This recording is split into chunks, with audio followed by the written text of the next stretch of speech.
स्वागत है हमारे चैनल ज्ञान विधा में। तो आज हम जानेंगे महत्वपूर्ण टॉपिक हिंदी में व्याकरण में छंद के से संबंधित कुछ महत्वपूर्ण प्रश्न हैं। तो आइए हम जानते हैं। पहला प्रश्न है हमारा, छंद की व्युत्पत्ति किस धातु से मानी गई है?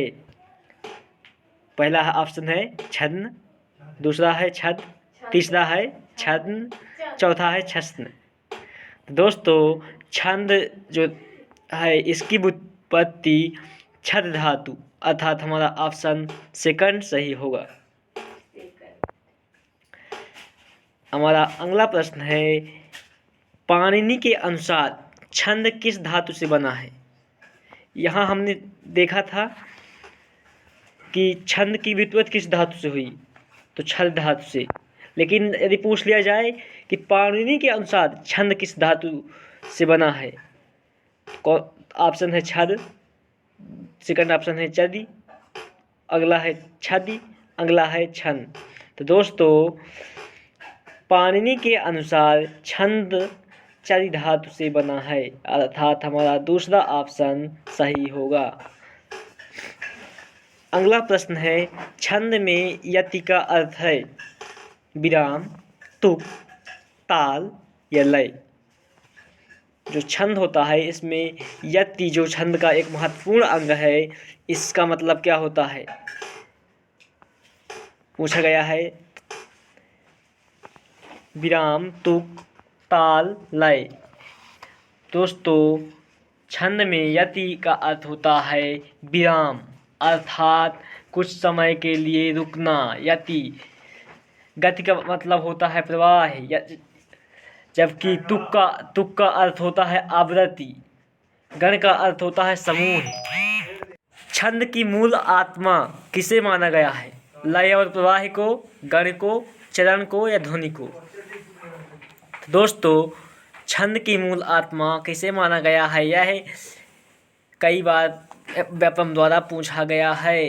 यहाँ तक कि एसएससी एग्जाम में भी यह कई बार पूछा जा चुका है। तो हम छंद की मूल आत्मा लय अथवा प्रवाह को कहते हैं।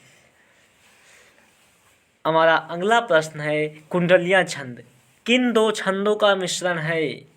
दोला उल्लाला, वार्णिक और दोहा, दोला और दोहा या दोला छप्पय?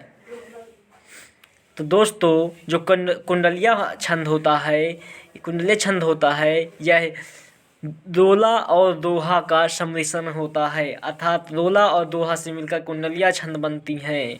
तो हमारा ऑप्शन तीसरा सही होगा। जबकि छप्पय छंद दोला और उल्लाला से मिलकर बनता है। यदि पूछ लिया जाए कि छप्पय छंद किन दो छंदों का मिश्रण है, तो दोला और उल्लाला से मिलकर छप्पय छंद बनता है। अगला प्रश्न है, सममात्रिक छंद निम्न में से कौन नहीं है? यहाँ गलती हो गई, दोला नहीं, दोला चाहिए। फर्स्ट है दोला, दूसरा गीतिका, तीसरा हरिगीतिका, चौथा सोरठा। छंद कई प्रकार के होते हैं मात्रा के आधार पर, सममात्रिक, विषम मात्रिक और अर्धसममात्रिक। तो पूछा गया है कि इनमें से सममात्रिक छंद कौन सा नहीं है? दोला, गीतिका, हरिगीतिका या सोरठा?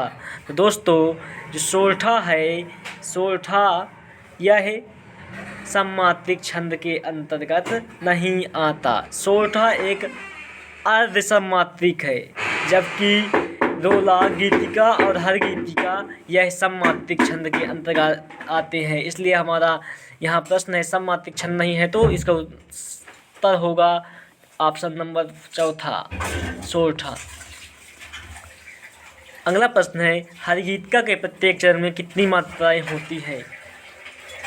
हरिगीतिका छंद के प्रत्येक चरण में कितनी मात्राएं होती हैं? 24, 26, 28, 16।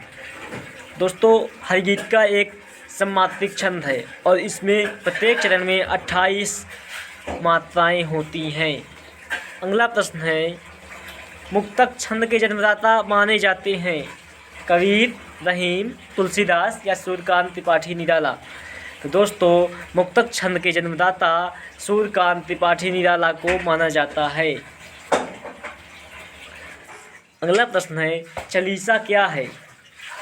यह भी एसएससी जीडी में पूछा गया प्रश्न है, चालीसा क्या है? 40 चौपाइयों का लेखन, या 40 चौपाइयों को लिखने वाला, या तुलसीदास की कृति है, या भगवान की स्तुति है? तो हनुमान चालीसा, जल्दबाजी में आप लगा देंगे भगवान की स्तुति, लेकिन चालीसा का मतलब भगवान की स्तुति, हनुमान चालीसा नहीं होता, बल्कि चालीसा का अर्थ होता है 40 चौपाइयों की रचना करने वाला। 40 चौपाइयों की रचना करने वालों को हम चालीसा कहते हैं, इसलिए हमारा ऑप्शन सेकंड सही होगा। अगला प्रश्न है, रसखान, तुलसीदास, भूषण, मतीराम ने किस छंद का प्रयोग अपनी रचनाओं में किया? कवित्त छंद, आल्हा छंद, सवैया छंद, या सोरठा छंद? तो दोस्तों, रसखान, तुलसीदास, कविभूषण और मतीराम जैसे विद्वानों ने सवैया छंद का प्रयोग अधिकतर अपनी रचनाओं में किया है, इसलिए हमारा ऑप्शन तीसरा सही होगा। अगला प्रश्न है, 3 वर्णों के समूह को क्या कहते हैं? गण, वाक्य, समास, या छंद? तो दोस्तों, 3 वर्णों के समूह को गण के नाम से जाना जाता है। अगला प्रश्न है, छंदों का अजायब घर, यह भी वेरी वेरी इम्पोर्टेंट प्रश्न है, यह कई बार भी पूछा गया प्रश्न है। छंदों का अजायब घर किसे कहते हैं? रामचंद्रिका को, रामायण को, छंदमाला को, या बरबर रामायण को? तो दोस्तों, जो छंदों का अजायब घर यदि पूछ लिया जाए कि किसे कहते हैं, तो रामचंद्रिका को छंदों का अजायब घर कहा जाता है, क्योंकि इसमें विभिन्न छंदों का प्रयोग किया जाता है, इसलिए रामचंद्रिका को हम छंदों का अजायब घर कहते हैं।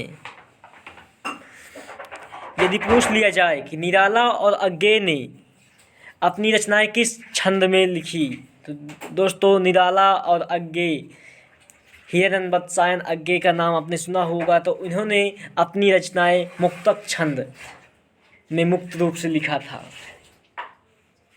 अगला प्रश्न है, छंद शास्त्र या पिंगल शास्त्र के लेखक कौन हैं? ऑप्शन है पिंगली बकैया, पिंगल मुनि, कालिदास, या वाल्मीकि? दोस्तों, छंद शास्त्र या पिंगल शास्त्र के लेखक पिंगल मुनि को माना जाता है, इसलिए आप हमारा ऑप्शन सेकंड सही होगा। छंद शास्त्र या पिंगल शास्त्र के लेखक पिंगल मुनि हैं। हमारा अगला प्रश्न है, संस्कृत में छंदों का जन्मदाता किसे माना जाता है? वाल्मीकि को, पिंगल को, व्यास को, और या आदिगुरु शंकराचार्य को? तो दोस्तों, छंद जो होता है, संस्कृत भाषा के छंदों का जन्मदाता महर्षि वाल्मीकि को जाना जाता है, इसलिए हमारा ऑप्शन फर्स्ट सही है। अगला प्रश्न है, छंद शास्त्र के दूसरे आचार्य कालिदास, जो इनका समय था 57 ईसा पूर्व से के लगभग, उनकी रचना है रामचंद्रिका, रघुवंशम, पिंगल शास्त्र, या श्रुतबोध? आप कालिदास, ये छिपरा वाले कालिदास नहीं है, ये दूसरे छंद शास्त्री कालिदास हैं, इसलिए ध्यान से उत्तर दीजिएगा।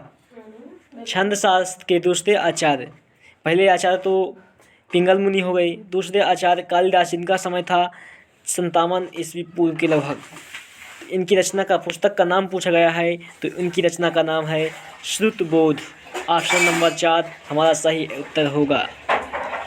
दोस्तों, इस प्रकार से हमने लगभग 15 प्रश्न छंद से संबंधित जाने हैं।